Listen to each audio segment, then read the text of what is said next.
I believe that we can now hear what Gabrielle Clark has to say. Welcome back. Good to see you, Gabrielle. Did your own children experience any critical race theory teaching? Yes, my son was being discriminated against at school, and he was asked to list his identities and then attach signifiers to those identities of privileged or oppressed.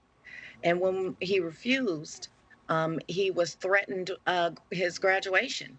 So we filed a lawsuit, and he has since been allowed to graduate. But the lawsuit is still ongoing. My daughter was socially transitioned into thinking she was a boy, and so I had to stop my activism from my son for CRT and change direction and change course and start activism for SEL and social emotional learning, because our children are being indoctrinated on all these different fronts, and we need to do something about it. This morning I found out that one of the parents that I found a lawyer for has filed suit, and we're not going to take this anymore. Well, I've started an organization that launched this week. It's called revfox.com, REVFOXX.com, and we're working to protect women's spaces and okay. to stop indoctrination. Gabrielle, on what grounds are you suing? We sued on First Amendment violations, just civil rights violations, discrimination, that sort of thing. How You do know, other in order parents to, feel the same way? I mean, in the same school district, your friends and neighbors, do they feel the same way?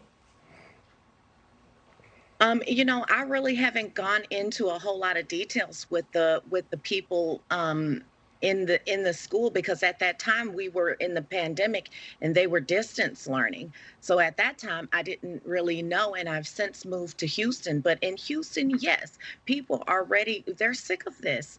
All over the country, people are sick of it. They're sick of all of this nonsense. Every single time their kids go to school, they have to worry about pornography in their books. They have to worry about some nonsense, yakety smackety crap about DEI nonsense. Nobody wants to hear that. Everybody wants their children to be educated properly so that they can grow up, to be self-sufficient Yes, adults. yes, yes. We want to second that. Self-sufficient adults. That's what we want. Gabrielle, I'm glad we got you back on. You've got a great message, and we appreciate you being with us this morning. Gabrielle Clark. And you can support us at GiveSendGo/support the Clarks. Thank you. Gotcha. See you later. Thanks, Gabrielle.